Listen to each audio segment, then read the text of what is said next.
I particularly like this guerrilla marketing. I don't know if any of you have heard of guerrilla marketing before from Levinson, but J. Conrad Levinson wrote this book, Guerrilla Marketing. And he also has a supplement, he's got several others, but he's got a supplement to it which is very good, which is a startup guide to guerrilla marketing, which the thing I like about what he does, it's very practical, it's very it's stuff you can just immediately implement. And that's what we're going to do today, is talk about what are those things we can do right away to make our business better. So I want to dive right into that. There are three big problems with marketing these days, and the first one is cutting through the noise, right? Buyers are just inundated with thousands of messages. You know, we see brands, we see marketing messages, we are just constantly bombarded with stuff coming from everywhere you can imagine. I mean, you look around this room, you'll see advertising that's kind of happening right in front of us, right? It's all the time. People are trying to bring your brand in front of you. So how do we cut through the noise? And the problems we have with that, a lot of the tactics people are using are a little bit outdated, end up sounding like everybody else. Are you really building a relationship?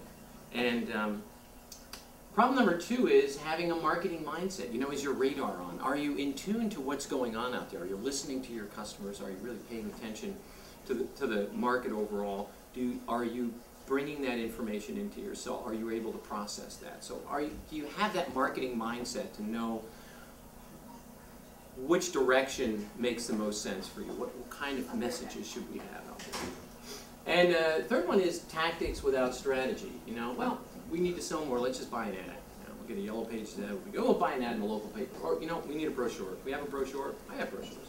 But if we need a brochure, we'll get a brochure. That'll take care of it.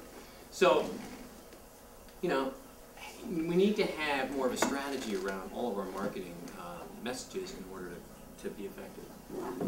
Why guerrilla marketing? So the point here is you want to get your advertising to turn into sales, and you got to get through this market noise. There's all this other stuff going out of there. How do I get myself out there and get through this jungle of noise which is out there? And first of all, do you know what it's sort of guerrilla marketing, the word guerrilla comes from the Spanish. Some people think it's the animal, but it's actually, in Spanish, guerrilla means little war. So essentially you're waging a small war, a small campaign with your business to have big results. And they talk about it in terms of guerrilla warfare as opposed to two big armies coming down crashing against each other. It's all about the little steps, the little tactics that come in. So it's about the right message to the right people. So this is in a New York street, kind of the mafia theme. You know, it's all happening. A lot of it happened in that area, New York, New Jersey. It's impact over volume. So it's what can I do that has a huge impact, but I don't have to do it 20 million times. You know, I can do it with a smaller volume, but have a very high impact. It's all about benefits. And I'm going to talk a lot about benefits. There's another presentation that I do on marketing. I highlight this book, Jumpstarting Your Business Brain by Doug Hall. If any of you read that. So, Jonathan Hens. In there, he talks about the 3 laws of marketing physics, and one of those is overt benefits. So it's all about having benefit-focused marketing. So your customers don't really care about anything other than what's in it for them, right? Their own benefit, the benefit to them. And so one of the key things in there is it's got to be about the benefit to you. In this case, it's some entertainment value. That's the benefit there, right? So what's the benefit to the customer in everything you're doing? Now I'll talk a little bit more about that later, but I'll kind of mix his themes into the Levinson guerrilla marketing themes. And positioning, it's all about what makes you different. 2 is better than 1. You know, the other is who can we partner with in our marketing. You know, it's really great if we can piggyback with somebody else's material. So attack the same. So you have the same client that would be interested in 2 different things, but if both of us are non-competitors and we get together, we can really optimize our marketing spend, right? Because we can share that, and we're reaching the same audience. You know, the concept of pizza and movie rentals are certainly estate planning attorneys and wealth management, you know, having a dual reach out. You see this a lot in electric bills. There'll be, you know, people will be piggybacking with that with other things, but there are many, many other ways to do that, to make an effective use of the same client that would have interest in both problems. The first one is, I see every contact with my customers and prospects as marketing. My words, attitudes, actions are intentional and based on my marketing goals. Any questions on that one? So we're really thinking about marketing all the time, and I'm doing it on purpose. So, aggressive in my marketing efforts. I mean, do we take it seriously? Do we have a plan for it? Do we go out and just do it? You know, are we just doing it, or is it more of a passive thing? A lot of businesses don't really treat marketing as an aggressive strategy to be pursued. Just say, well, we have an ad in the Yellow Pages, we're covered, right? So, you know, we have a website, so that's good. People will come to us. Well, that's good, but we need to be more aggressive about it if we're going to make it work. And do we have an assortment of strategies? And one of the things Levinson has in his book is the list of 200 weapons, and a good list to kind of read through. I also have a document with about 150 different marketing strategies on it, which is somewhat overlapping, but there's some different ones on there. And just, you know, are we looking at those kind of things often to kind of review what are we doing, and can we get new ideas from that? I have a clear and specific marketing plan that guides my weekly action steps. So on that marketing plan, am I following up? Is there a way for me to know day by day, week by week, what I'm doing and what my priorities should be? A lot of companies set goals like, I want to sell this much. I need to get revenues. I need to do $1 million in sales this year. I need to do $50 million in sales this year. That's my sales revenue. But you can't manage the top line of a company. What you can manage is this kind of stuff. You can manage the inputs to it. So I can manage how many phone calls I make, how many marketing activities I'm running. That's the stuff I directly control. Whether customers buy and how much they buy and all that, which ends up accumulating to the amount of revenue that I'm making, I can't manage that top line number.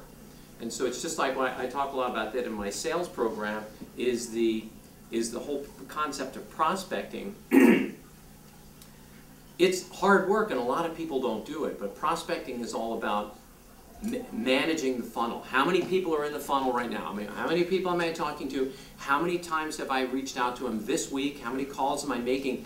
And there is generally a very, very tight correlation between sales and the amount of outreach that I'm making. If I up the number of calls I'm making and the number of letters I write and the number of people I meet that are prospects, I automatically up my sales.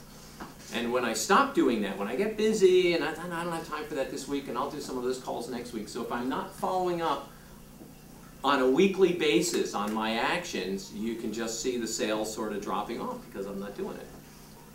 I actively work on developing marketing partnerships with other businesses. We talked about those a little bit earlier. Like, who else could I work with that could help me get to my target market that's not a competitor, but would be interested in working? Like, I talk to a lot of banks, you know, who have clients that might need my services. So, and I have clients that sometimes need banking services. So I have several contacts with who are commercial lenders and banks, because we don't compete at all with one another, but we're very complementary in that we're talking to people about their business problems. So those kinds of things. And I take consistent action on my marketing plan. And this gets back to the point about, do I have a weekly kind of review with myself? So, you know, business owners often fall into the reacting due to pressure mode, right? We just sort of, oh, we got to do, you were just talking about that, right? Oh, we got to handle this, got to handle that. And you know, the tactics aren't necessarily very effective, and you know, and then you try another tactic without having a plan. So we really need to have a plan. We need to have a strategy to get us out of this downward spiral, so we see, okay, what are the things that really work? And so this is a very simple 7-step plan. I mean, Levinson also has a big book here on that I pointed out earlier, the simple guide to a simple battle plan for the first-time marketers. You know, this book on implementing it. So there's a lot of other ways to do it. I don't know. But I think this is a good way to get started here with just 7 simple steps. So, first thing is, where are we going? You know, Stephen Covey talks about begin with the end in mind. So what is it that I'm trying to really accomplish with this? If I don't know where I'm going, right, how do I plan to kind of get there? I'm just sort of bouncing around from one thing to the other. I need to, what is it that I want to get out of my marketing plan? You know, do I want to attract new customers? Do I want existing customers to buy more? Do I want to focus on a specific product, a specific benefit that I have? What is it that I'm trying to accomplish with my overall marketing strategy? In the benefits, so to do this, we have to first understand what do the clients need. And that gets back to the sales process I talked about in terms of having a diagnosis, right? Analyzing what are all the things that they actually need. What are the kind of common complaints that people have in your space that you alleviate for them, and talk about those, and then connect with those people that want those things. So if we have a target market, who are the people that care most about that particular issue that you're addressing, and tell them why it matters. You know, and finish that question. You open a question, finish the question, help them understand why it matters to them. So, you know, pizza in 30 minutes or less, or the FedEx one, right, when it absolutely has to get there overnight.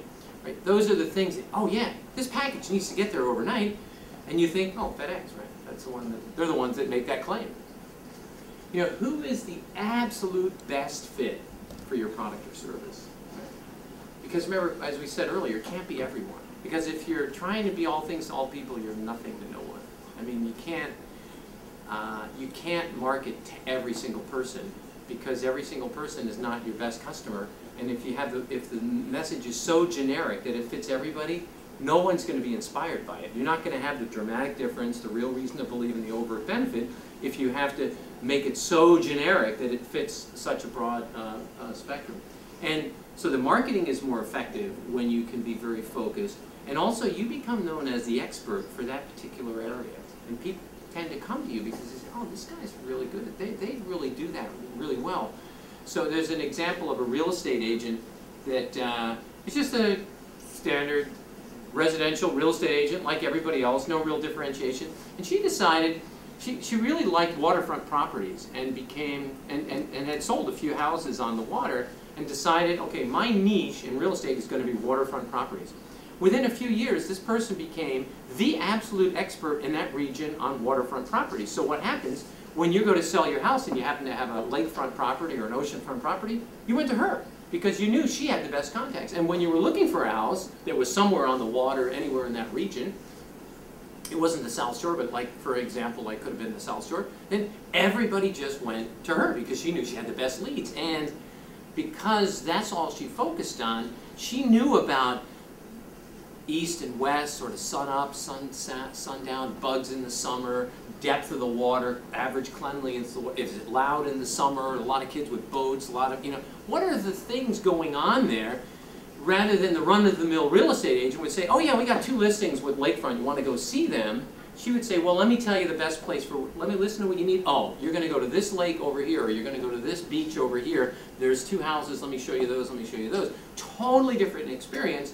Became incredibly successful, made tons of money, taking a what was otherwise a fairly generic strategy like me too, everybody else, sure we sell houses, you know, I'll sell you a house, any house, you know, anybody that wants to buy a house, and any house you want to buy, I'll get it for you because we have this listing service and I can look them all up like everybody else can. But it's that personal touch, it was that expert knowledge of knowing right here.